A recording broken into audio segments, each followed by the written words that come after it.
মানুষ শতাব্দীর পর শতাব্দী আকাশের দিকে তাকিয়েছে, কিন্তু উড়তে পেরেছে মাত্র দুজন ভাই। 1903 সাল উত্তর ক্যারোলিনা কিটি হক সমুদ্র তটে প্রবল বাতাস আর বালুর মাঝেই শুরু হয় এক অসম্ভব স্বপ্ন। অরভিল ও উইলবার রাইট বিশ্বাস করতেন মানুষ উড়তে পারে। তারা পাখির ডানা আর বাতাসের গতি গভীরভাবে পর্যবেক্ষণ করেন। অসংখ্য ব্যর্থ পরীক্ষার পরও তারা থেমে যাননি। কাঠ, কাপড় আর তার দিয়ে তৈরি হয় একটি উড়ন্ত যন্ত্র। এর নাম দেওয়া হয় রাইট ফ্লায়ার। 17 ডিসেম্বর 1903 ইতিহাস বদলে যাওয়ার দিন। অরভিল রাইট প্রথমবার যন্ত্রটি চালান। মাত্র 12 সেকেন্ডের উড়ান, কিন্তু তা মানব ইতিহাসে চিরস্থায়ী। যন্ত্রটি প্রায় 120 ফুট দূরত্ব অতিক্রম করে। চারপাশে উপস্থিত মানুষ বিস্ময়ে তাকিয়ে থাকে। সেই মুহূর্তে মানুষ আকাশ জয় স্বাদ পায়। রাইট ব্রাদার্স প্রমাণ করেন অসম্ভব বলে কিছু নেই। তাদের আবিষ্কার ভবিষ্যতের বিমান প্রযুক্তির ভিত্তি করে দেয়। ধীরে ধীরে আকাশ হয়ে ওঠে মানুষের নতুন পথ। যুদ্ধ, যোগাযোগ আর বাণিজ্যে আসে বিপ্লব। আধুনিক বিমান শিল্পের জন্ম হয় এই উড়ান থেকে।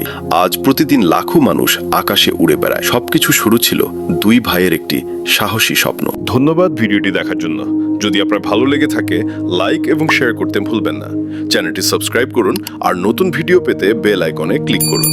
আমরা আবার দেখা করব নতুন ভিডিওতে। তখন পর্যন্ত ভালো থাকুন।